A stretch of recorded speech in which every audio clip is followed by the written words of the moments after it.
to file till 31st July, and non-audit business cases or trusts are proposed to be allowed time till 31st August. TDS on sale of immovable property by a non-resident is proposed to be deducted and deposited through resident buyers and his or her PAN-based challan instead of requiring a TAN, which is a temporary accounting number. To address practical issues of small taxpayers like students, young professionals, tech employees, relocated NRIs, and such others, I propose to introduce a one-time 6-month foreign asset disclosure scheme for these taxpayers to disclose income or assets below a certain size.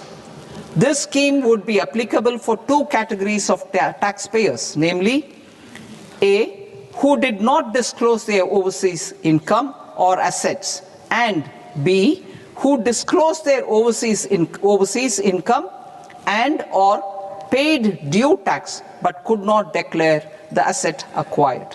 For category A, the limit of undisclosed income or asset is proposed to be up to 1 crore rupees. They need to pay 30% of fair market value of asset or 30% of undisclosed income as tax and 30% as additional income tax in lieu of penalty, and would thereby get immunity from prosecution. For category B, asset value is proposed to be up to 5 crore rupees. Here, immunity from both penalty and prosecution will be available with a payment of fee of 1 lakh rupees. Rationalizing penalty and prosecution. Multiplicity of proceedings are hindrance to the ease of doing business. I propose to integrate assessment and penalty proceedings by way of a common order for both. There will be no interest liability on the taxpayer on the penalty amount for the period of appeal before the first appellate authority, irrespective of the outcome of appeal process. Further, quantum of prepayment is being reduced from 20% to 10% and will continue to be calculated only on core tax demand. As an additional measure for reducing litigation, I propose to allow taxpayers to update their returns even after reassessment proceedings have been initiated, and an additional 10% tax rate over and above the rate applicable for the relevant year. The assessing officer will then use only this updated return in his proceedings. There is already a framework for immunity from penalty and prosecution in the cases of underreporting. I propose to apply this framework for immunity to misreporting too.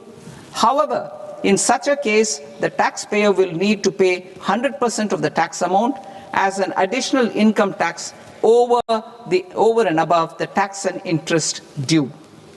Penalties for certain technical defaults, such as failure to get accounts audited, non-furnishing of transfer pricing audit report, and default in furnishing statement for financial transactions, are proposed to be converted into fee.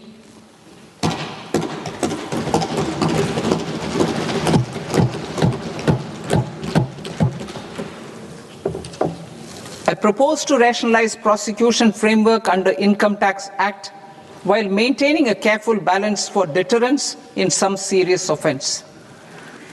Non-production of books of account and documents and requirement of TDS payment where payment is made in kind are being decriminalized. Further, minor offenses will attract fine only. The remaining prosecutions will be graded commensurate with the quantum of offense.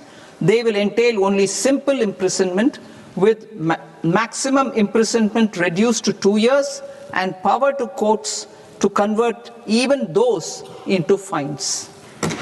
There is no penalty.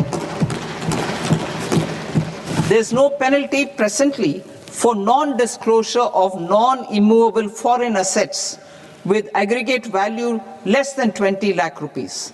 I propose to also provide them with immunity from prosecution with retrospective effect from 1/10/2024.